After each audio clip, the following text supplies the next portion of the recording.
Y rápidamente me voy a recibir a quien hemos invitado para que charlemos. Hay tantas cuestiones, ¿no? Y nosotros siempre, como decimos siempre, reconocemos. Cuando hay cosas complicadas, bueno, tenemos amigos a los que recurrimos para que nos ayuden a entender un poco lo que pasa.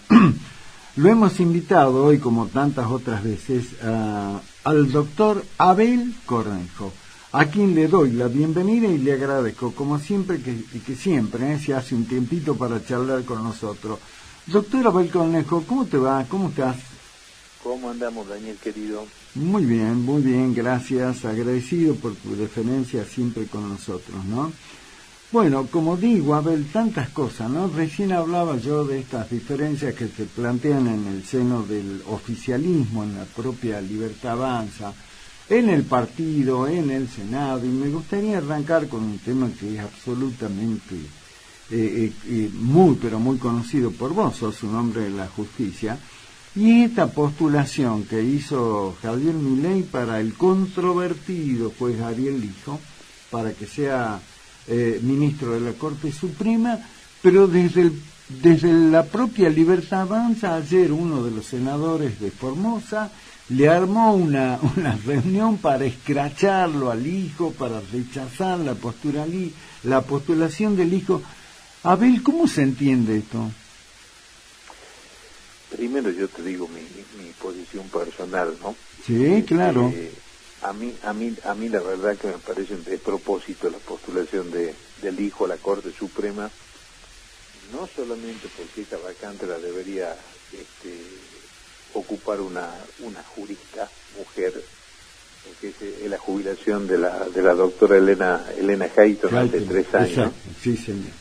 Y la Argentina no es solamente por una cuestión de género, como se dice por ahí, es porque la Argentina tiene un nivel de juristas, en este momento de juristas mujeres, a nivel internacional, que es imposible que no haya una mujer en la Corte. Te podría nombrar 10 o 15, por un lado. Por otro lado, yo creo que el tema del hijo ya es hasta controvertido que sea juez, ¿no? Porque ha despertado una ola de repudio como yo pocas veces en mi vida he visto, si no la mayor, ¿no? Sí. Estamos hablando para integrar el máximo Tribunal de Justicia de la Nación. Ahí también se cuecen habas porque hay una interna, Lorenzetti nunca aceptó dejar de ser presidente de la Corte, tiene una interna con los otros 3 jueces, bueno. Y tal vez hubiese sido una oportunidad histórica para, cuando Menem amplió a 9 miembros la Corte, se le criticó mucho el tema de la mayoría automática, todas estas cosas, Sí. y con algunos de los integrantes, sobre todo los que fueron reemplazando a otros, ¿no?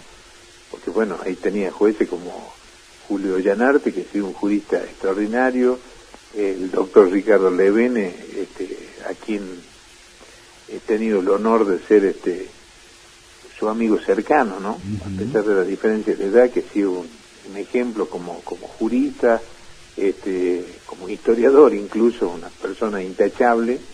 Después se fueron modificando ya y terminó siendo cuestionada, pero 9 era el número que Juan Bautista Alberdi propiciaba para la Corte. Juan Bautista Alberdi. ¿Por qué? Porque seguramente se imaginó Alberdi que un país federal tenía que tener una representación de sus distintas regiones, de sus distintas características, claro, que sería el ideal de lo que conforma la Corte.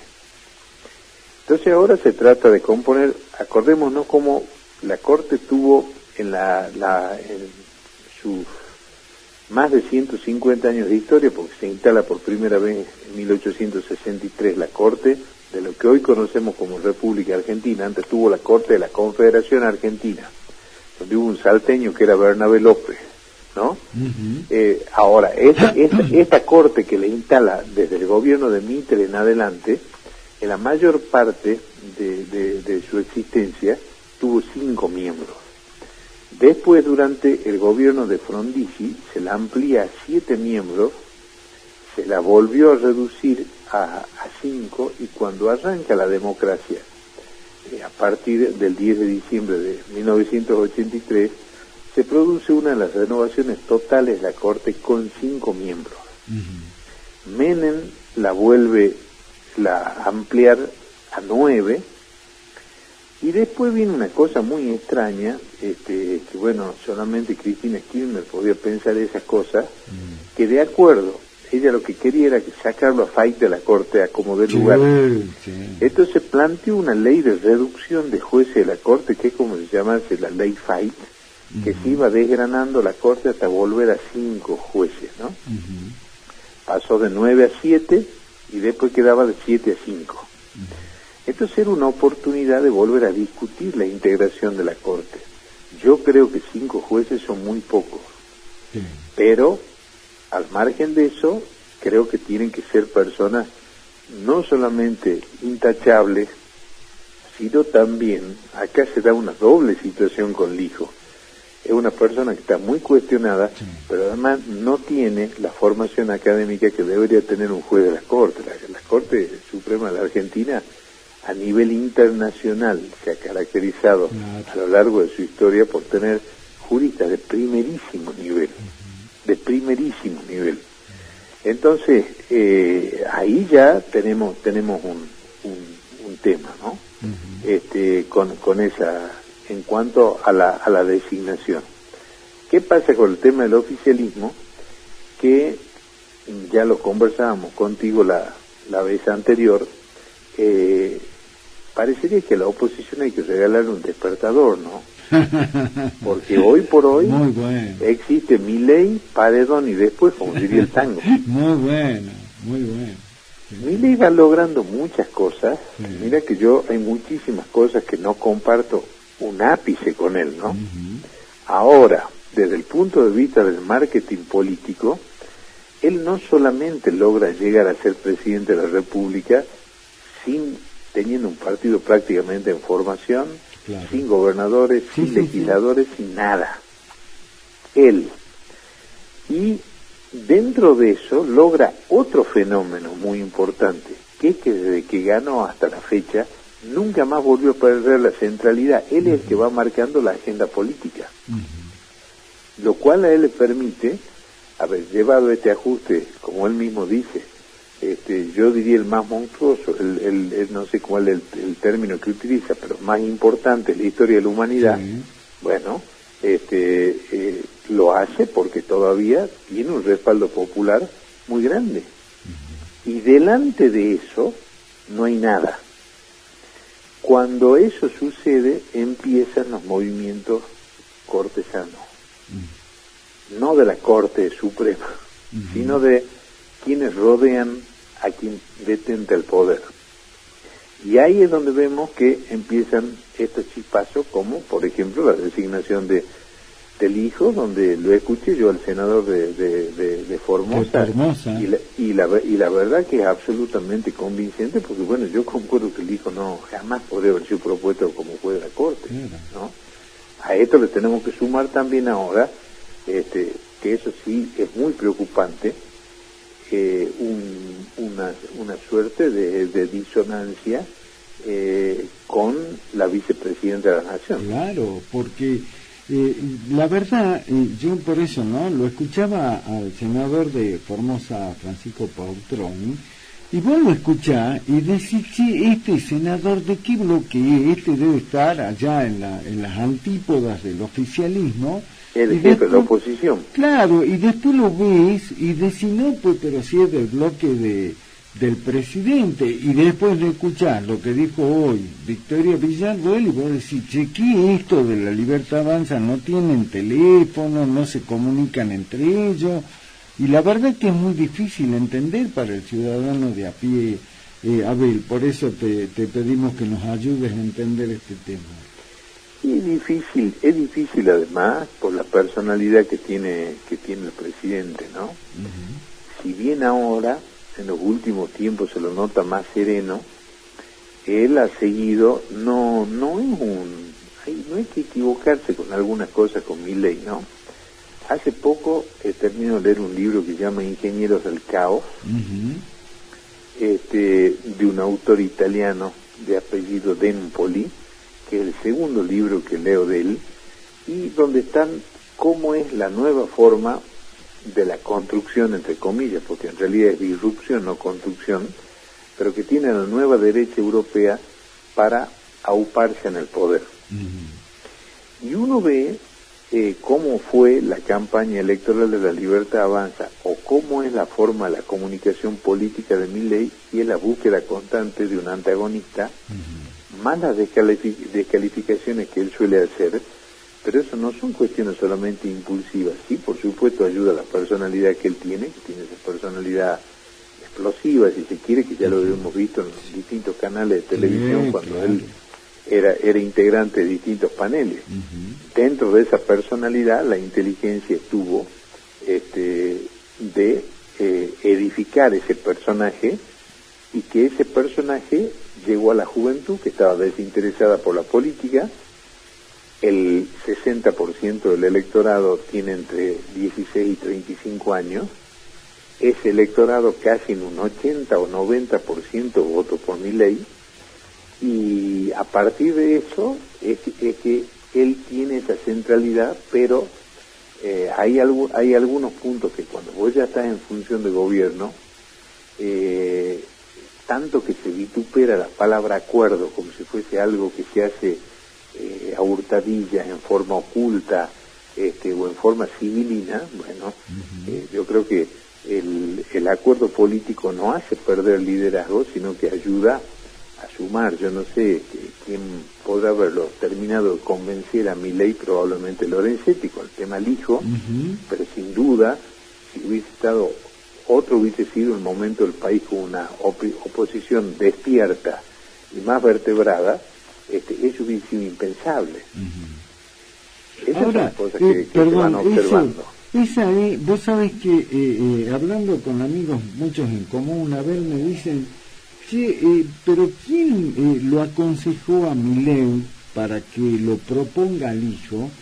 Porque vos podrás decir muchas cosas de Milei, pero yo creo que Milei sabe que la figura del hijo es absolutamente resistida, que tiene no currículum sino prontuario, y sin embargo el tipo insiste. Y hay un montón que me dicen, ¿quién lo convenció para que le ponga el pecho y siga adelante contra todas las balas que le tiran con el tema del hijo? Y vos acabás de decir el nombre, que yo creo que sí, pero bueno, la idea es consultarte. ¿Es Lorenzetti el padre de la criatura? Eso sin duda, por la cuestión de cálculo y por la cuestión para la forma tan particular que él tiene de moverse, que parecería que él no concibe ser juez de la Corte, sino el presidente de la Corte. Tuvo 10 años ya, el presidente de la Corte, con algunos errores importantes, ¿no? Como por ejemplo, sostuvo que el juez Reynoso era un paladín de la lucha contra el narcotráfico. A los 15 días Reynoso fue terminó preso, detenido, ¿no? Claro, terminó preso. También ahí hay otra cuestión con el tema gestión que se va sumando, que hay un enfoque, si vos querés, demasiado economicista a la realidad, y se van postergando otras cuestiones que son cruciales. La designación de un juez de la Corte Suprema, a mí me llama la atención que no le hagan ver eso. También es una decisión que impacta directamente en el futuro económico argentino por la seguridad jurídica. Claro. Ningún inversor se va a poner un centavo si vos no das determinadas garantías de institucionalidad y de saber, sobre todo la Corte, ¿no? La Corte en la Argentina es clave porque es el máximo intérprete de la Constitución Nacional, por empezar, pero además está por encima de la jurisprudencia de todos los superiores tribunales y cortes de justicia de las provincias, vía recurso extraordinario. Claro. Lo que dice la Corte cuando sienta jurisprudencia sobre un caso puntual, los jueces de menor rango tienen obligación de conformar sus fallos de acuerdo a lo que ha fallado la Corte, y pueden dejar salvada su opinión, pero entonces fíjate lo que es la importancia clave que tiene un tribunal como ese. De ahí es que bueno, hay distintas cosas.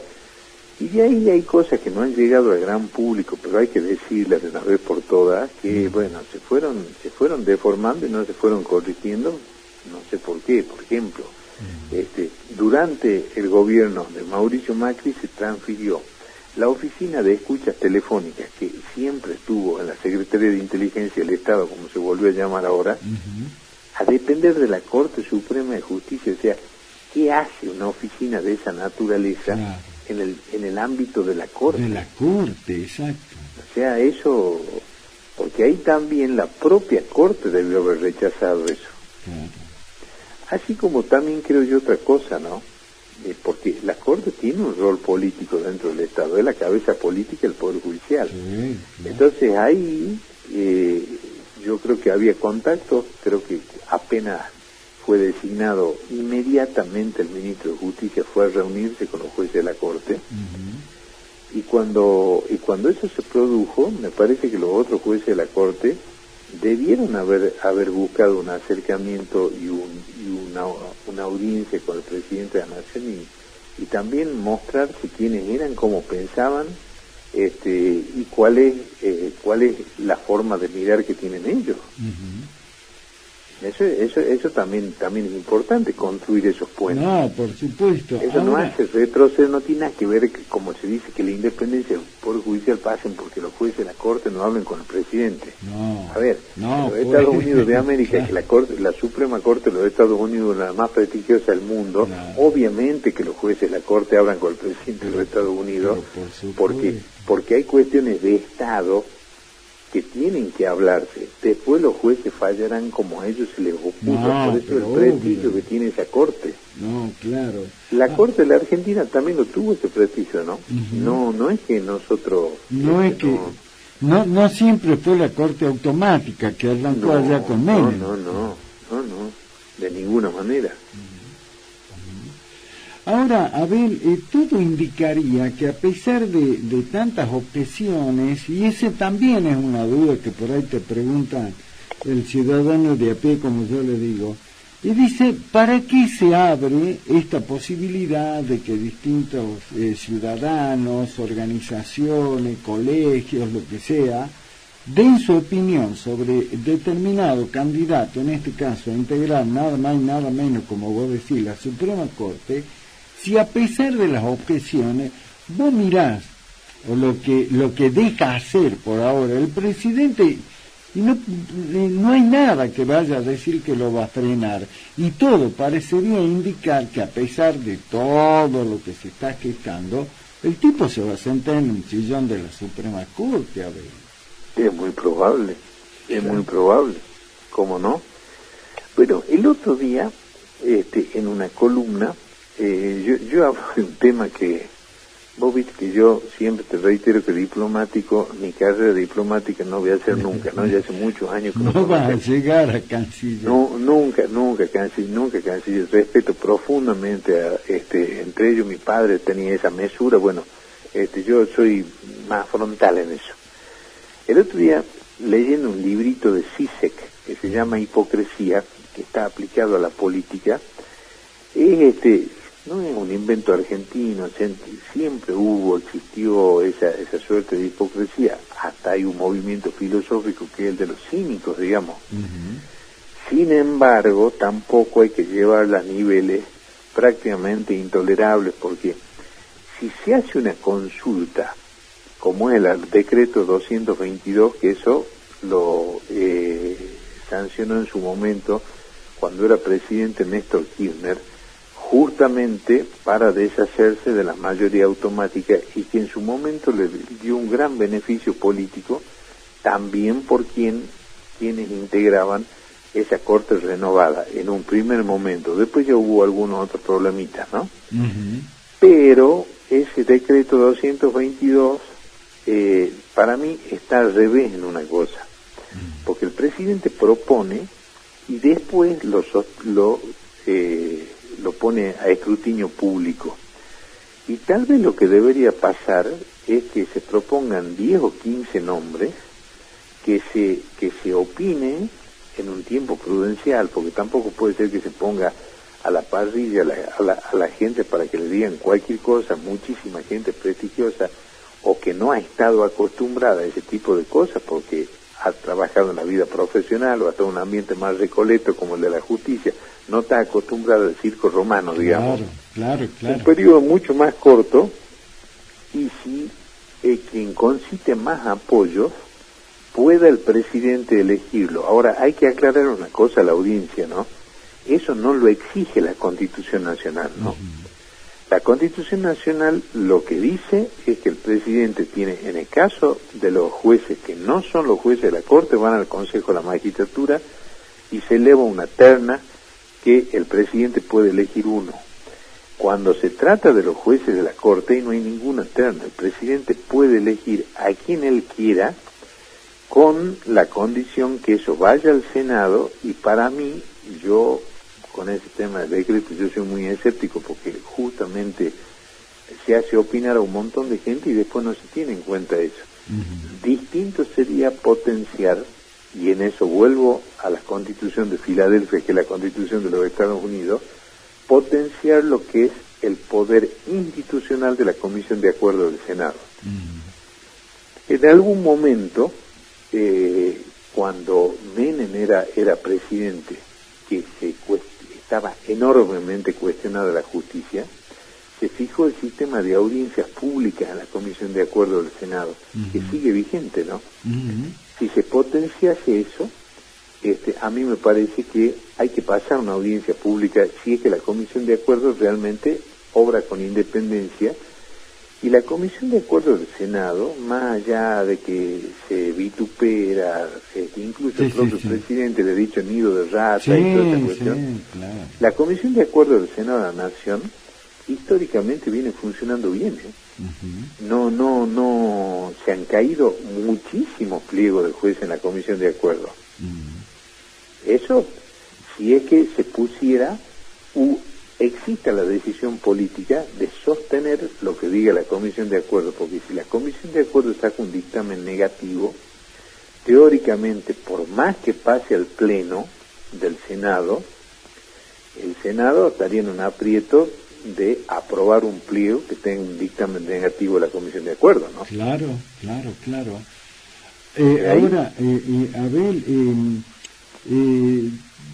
la mirada, yo trato de transmitir lo que charlo con mucha gente con la que me encuentro y me consulta, da la impresión de que lo que eran hasta hace poco los bloques políticos que existían, para eso se llaman bloques, las bancas de los bloques políticos en los ámbitos legislativos, como en este caso el Senado, ya no tienen lo que era antes, ¿no? Que vos te reunías en el partido, vos eras legislador, el partido te llamaba y te daba tu punto de vista.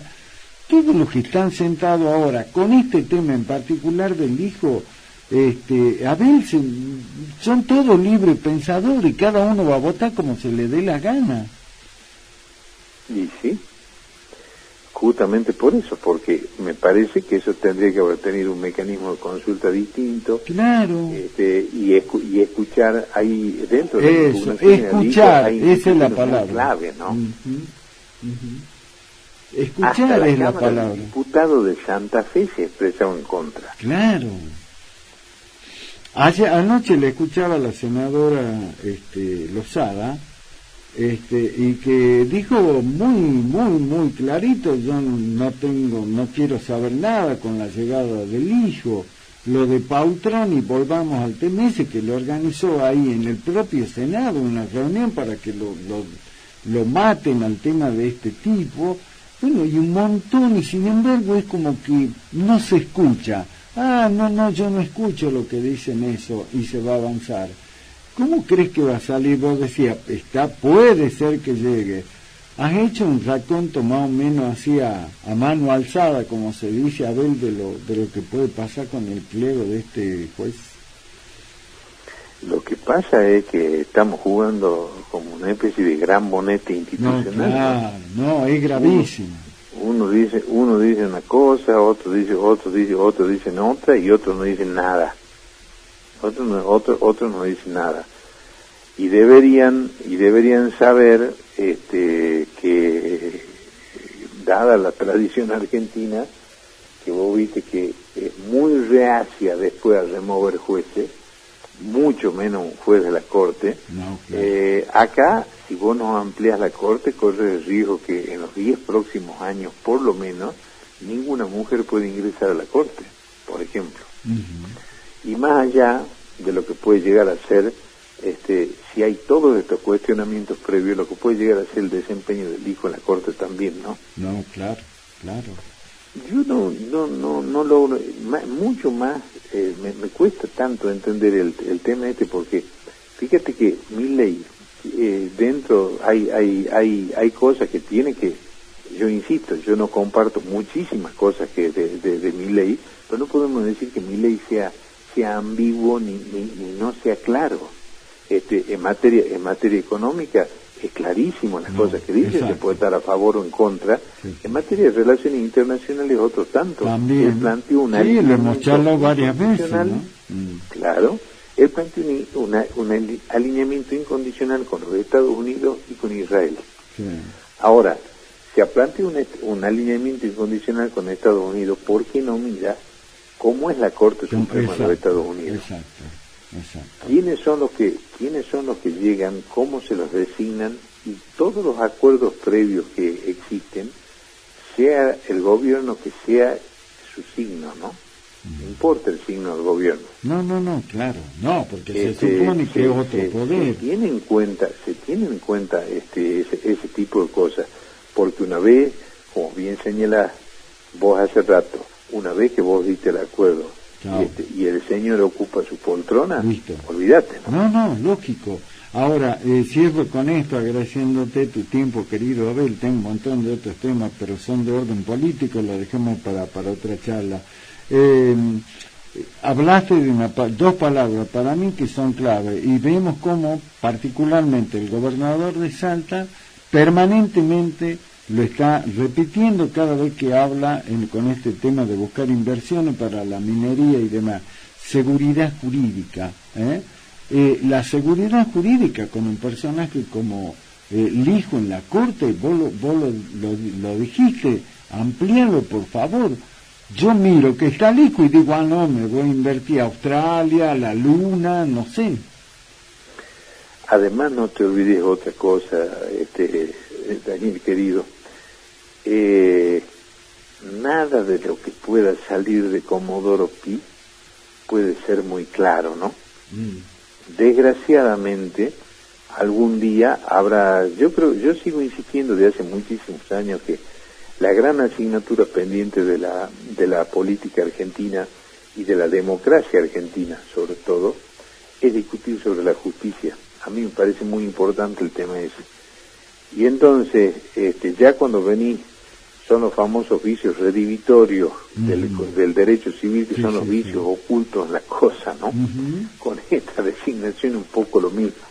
Viene cargado ya de vicios redivitorios. Voy a decir, viene un juez de Comodoro Pi que tiene como imán, atrae todas las causas donde está vinculado el poder, tiene récord de falta de resolución en las causas. Claro. Pero esto no lo digo yo. El Por famoso ejemplo, hay una suerte de predicador antiguo, a quien yo respeto muchísimo porque tiene una dimensión intelectual imponente, como es Carlos Pañi, que todos los programas de Argentina, todos los lunes no escapa un solo lunes donde no tengo una dedicatoria de 10 minutos, pero todos aparte los lunes mata.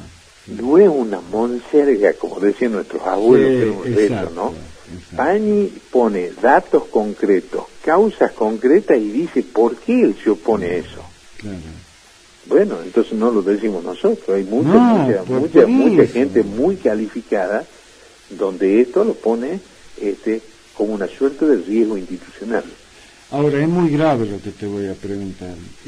¿Por qué Milei, escuchando todo esto, porque no es ningún tonto el tipo, escucha todo, por qué a pesar de eso va a insistir y seguramente va a pagar un costo político muy alto? ¿Vos crees que lo presionan? ¿Hay algunos compromisos ocultos que él tiene como para sostener esto o es parte de su tosudez? Puede ser, honestamente, hasta donde veo ahora, ahí sí vamos a hacer una pequeña digresión. No veo que por la personalidad del presidente alguien lo pueda presionar, ¿no? Lo cual habla muy bien de él eso. Sí. No veo honestamente quién lo pueda presionar. Se me ocurre que puede salir con cualquier exabrupto y él toma como una gran distancia, tiene un pequeño círculo áulico ahí que lo rodea, claro, pero no lo veo como una persona presionable. Sí, las otras cosas que yo te señalaba, que tiene un enfoque quizás muy economicista de la realidad, delega muchas cosas de la gestión, aún como puede ser la designación de un juez de la Corte, y si le sumemos que puede pasar, él lo han subestimado a mi modo de ver mucho políticamente, y yo creo que es muy hábil políticamente, porque cuando ya parece que el PRO o el residual del PRO tenía cerrados determinados acuerdos, y se fue por otro lado. No sé si él no tiene con algún sector de Unión por la Patria algún tipo de acuerdo con eso. Yo no sé si lo descartaría. Bueno, acordate. Porque la construcción política que va haciendo La Libertad Avanza, ahí hay otro error de apreciación. Si alguien cree por ventura que Milei se va a quedar únicamente con absorber al PRO, vive en otro país, ¿no? No, correcto, una personalidad como la de Milei seguramente va a ir por el PRO, más todo lo que pueda absorber del justicialismo también. Y además hay una cosa que también hay que reconocerle, que lo dice, no lo dice con este nombre, pero él lo dice, de qué manera todos aquellos, sin importar su pasado, que quieran sumarse a las ideas de La Libertad Avanza, son bienvenidos. Lo dice todo el tiempo, ¿eh? Sí. Es una especie de Pac-Man, ¿no? Claro. Pac-Man. O una versión liberal. Acordate, Abel, de lo que fue Néstor Kirchner, porque Néstor Kirchner, cuando empezó a hablar de la transversabilidad, también empezó a captar y a cooptar un montón de... Y nunca, como decís vos, nunca le preguntó de dónde vienen, sino a dónde quieren ir. Por supuesto, con un 23%. Con un 23%, más o menos parecido. Él tiene un porcentaje de apoyo mucho más grande, con la diferencia que tiene un partido en formación que hasta ahora es una bolsa de gatos. Lo que sí tiene, evidentemente, es un enorme apetito de poder y una enorme vocación de construcción de poder. Eso está clarísimo. No, por supuesto, por eso creo que eso que te digo es el Pac-Man, no se va chupando. ¿Vos de dónde venís? No le importa, venís, vamos, acompañame. Mientras vos acompañes el ritmo y la línea que él te baje, no importa de dónde venga. Exactamente.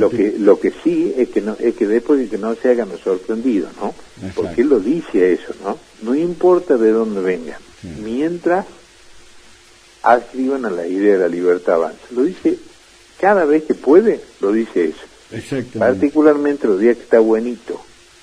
Sí, claro, cuando toma la pastilla. Palo y a la bolsa.